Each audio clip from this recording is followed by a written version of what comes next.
No, I saw the strike and I was like, yo, I got to contact App. Actually, let me take it back. Jamari reached out to me about 2 weeks ago. They hit him with a copyright claim and he said, hey, just look out. I'm not sure if they're doing it site wide. I said, oh man, I haven't been hit yet. Well, once I got hit, I hit him up and then I sent a message to Abba. I was like, yo, FYI, this is happening. Like, has it happened to you guys? And then I guess you noticed Playback got it. And so that triggered you to make the video. Hmm.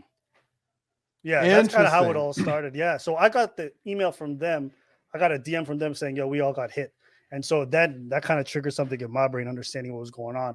And they'd getting hit from multiple videos. And the thing is, sometimes the automated system, the way it works is you instantaneously get a strike. There's no manual review by anybody. If you say you've done it, they're going to go on good faith and just give the person the strike. Yes. So me knowing that, I contacted my rep, because after you get to a certain point, you get somebody that you can actually talk to every now and then. So that's good. And I was like, yo, can y'all look into this? And then I got everybody on Twitter to hit up the team YouTube to look into this, which then resulted in, when you got hit with your copyright claims, instead of you getting an instantaneous strike, you got the email thread because they were already talking to them, be like, yo, what the fuck is y'all doing? Yes, I got lucky. Right. That's so true. So true. So your video kind of really put it on the map. You advise people kind of how to, if they felt that the tactics that Fresh and Fit were using were not fair. Yeah. You advise them how to reach out to YouTube. And I actually did that. I don't really know how to use Twitter, guys, but I actually did that this morning.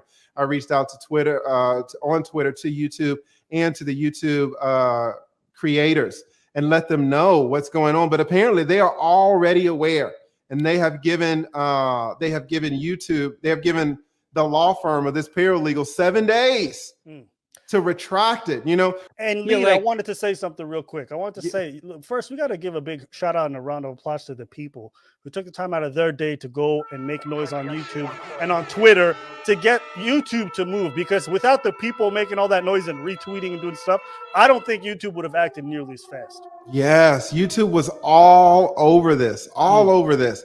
Have you heard anything from YouTube, Spencer, about this? Did you have just one video? You got one strike, or kind of where are you in the process? What have you heard from them about this? Quick PSA. I think the way around this is to screen record people's content and not download the actual file. So if you're going to react to Fresh and Fit, maybe you do screen recording from here on out. I don't think it gets tracked in the Content ID system. So I think that's a way around it. So anyway, to answer your question, I received one strike for one video, and that was the one video where I downloaded the original material and didn't screen record. So that's my guess, is it got caught up in the Content ID. And see, if it doesn't get caught in the Content ID, they can't copyright strike you. Got you. So it's a way around that if you sense that someone is copyright strike happy. Right. Now, even still, even if you do screen record, you want to make sure that your content falls within fair use, right? 100%. But that's a very good tip. I filed an appeal yesterday. I waited a few days. So I was in talks with a lawyer friend of mine, and we were thinking about sending a legal letter to YouTube notifying them of this abuse.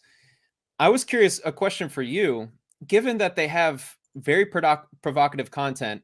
Recently, there's been 2 instances of possibly pulling a gun on a YouTube live, which I can imagine YouTube does not appreciate that type of content with a very with a very explosive environment where something could happen. We had an incident where someone came to the show and was yelling, and there's guns being pulled. I mean, these guys, it sounds like they're playing with fire. I'm curious your interpretation of that they're not only bringing attention to themselves for abusing the system, but now they've got content we can point to that's saying this is not good for YouTube as a whole.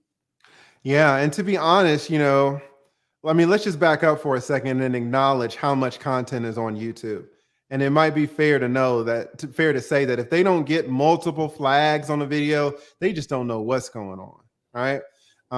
So they might not even know about what's going on. And I think YouTube does try to give creators some flexibility in the content that they create, which is good. Right. We don't really want a lot of censorship. Right. But your point is well taken that, there has to be a line somewhere. Yeah. It's kind of like when you do something shady, then the auditors start going in your tax returns and it's like, oh, whoa, what are we finding here? It's like if they don't even look, they won't notice. Of course, there's too much content to look at every single person. But once you start bringing attention to yourself, you're letting them shine the light on you and look a little more into your content. That's where it'll be found.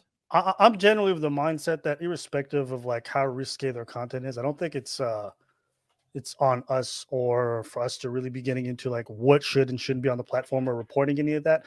I think at least when it came to this stuff, because it's tempting. It is very tempting when someone aggrieves you or someone does something wrong to you, that you want to go through their content to get their shit deleted and kind of, perpetuate that cycle. And even I have to like think about that temptation because I'm like, damn, I can't stand these dudes sometimes. But I don't know. I think if you go down that rabbit hole, it's generally not a good thing. And the way that the rules are set up, it can easily be turned around against you in the future. Agreed. Provided a certain circumstance. I just don't recommend that kind of thing. If YouTube's to take them off the platform, they're going to do it. And I honestly really try to warn them. I think a lot of people said, oh, you're scared, Abba, when I made the first initial video saying, hey, you might not want to do this because it's going to draw a lot of attention and people are going to start looking at your content and it's going to draw a lot of heat to you. One good thing about surviving on this platform, especially if you live on the line, is don't draw too much attention to yourself because YouTube will let you roam about and do whatever you want until you get media attention. Then YouTube looks at you different. There's a lot of YouTubers who had 12 million, 15 million subscribers, never had any issues. Then they get a bunch of bad articles in mainstream media and then YouTube cracks down on them. So I would just say, be careful how you engage in certain things because you don't want to draw the wrong attention to yourself and to your community. So that'd be what I would say. Yeah, and I agree with that point about the analysis of their content, right? Because again, we kind of want to stay away from that. But I think one of the points that you made, Abba, which was so salient, that doesn't really go to their content, but goes to the copyright infringement, is that they also do reactions to other people's content, right? So, how is it? It looks a little bit hypocritical for them to do reactions to other people's content, but then to turn around and try to claim and strike everybody else's reaction, right? Yes. They feel like they're being heavily targeted by everybody and unfairly so. Would you say that the number of comments directed in their direction in their area has been unfair? And if you don't feel that way, why?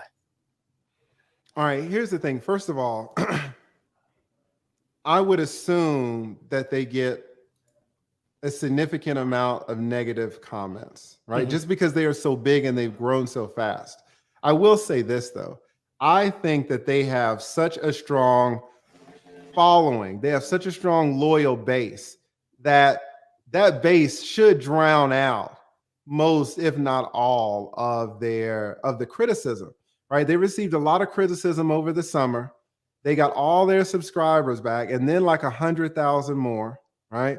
I don't really know what they're doing over there. I don't watch their channel. I would imagine they're still making a ton of money. So you're going to get criticized the bigger that you are. So I haven't seen where the criticism that they receive is inordinately big, is not proportionate to the scale that they're in, especially when you consider all of their loyal subscribers and they're still flourishing. So it's weird that they take this tactic. You would think they would have taken this tactic back in the summer if they had gotten down to maybe 150,000 subscribers, right? If they were just bleeding subscribers and they're just trying to get everybody to shut up. I can see that Paralegal taking such a desperate tactic. But to take this tactic now when they fully recovered and are making gains and are still doing strong, I didn't see the necessity for this. Right. Well, from their perspective, I could imagine that, after they see video, every time they fuck up, there's like dozens of channels covering it. From their perspective, they're just like, yo, get off of us. You know what I'm saying? Like, at what point are you guys going to stop mentioning our names, right? After that's how they feel. Every time they fuck up, everybody's ready to pick it up, right? So could you not see from their perspective that they are so frustrated, so tired of having everybody constantly call them out that they resorted to this? Or let's say they didn't resort to this. Could you not understand their extreme frustration? Listen, I'm not trying to count their pockets, but let's just assume that they're making $200,000 a month, right? I just don't know. Let's just assume that. If I got their criticism, but was making $200,000 a month every 30 days, I can't imagine me going to YouTube and trying this tactic to disrupt it. Like, I don't know how much criticism. Maybe you know more about the criticism that they're receiving. Yeah, I'm gonna disagree with you there, just because it doesn't matter how much money you make. When you get enough people yelling at you and criticizing you, you're still a human being at the end of the day. The more money you make you don't become more insulated from online criticism or constant like people talking about you. So I don't know if like the fact that they make money is really a factor in all this. You get what I'm saying? No, because the fact that they're making so much money is a demonstration of their strength. There are a lot of content creators who have been on YouTube for 5 years and they're making 30 cents a month, right? They don't have a strong following. They just really don't. And the fact that their money keeps increasing is a demonstration of how strong they are. Now, we all know as content creators that we will read 9 comments that are positive, and that 10th one that is not positive, we'll key off on that, right? We'll ignore the 9. Exactly. Spencer knows about it. We'll ignore the 9 and then we key off on the 1, right? So, I mean, that's just human nature. We tend to focus more on the negative than the positive. However, if we're going to inject logic into it to try to, push back on our human nature, the fact that they are making so much money and the fact that it's growing and growing is a testament to their hard work and their support. So it's weird to me that someone would risk having all of that taken down, all of the work, all of the sacrifice, all of the money, all of the fame, all of the status, all of everything, and putting it all in the hands of this 22-year-old paralegal for what? I hear what you're saying, like, oh, it's the criticism, but I can't see how that could be. What you're explaining is a change in incentives, right? Once you start making, what you're explaining is if you're making $2,000 a month, it's a different incentive to possibly bring negative light to you than $200,000 a month, because you've got a gravy train, and now you're potentially risking that gravy train from being eliminated by going the path you're going down. You don't have to answer that question. I'll answer the question. You want answers? I think I'm entitled. You want answers? I want the truth!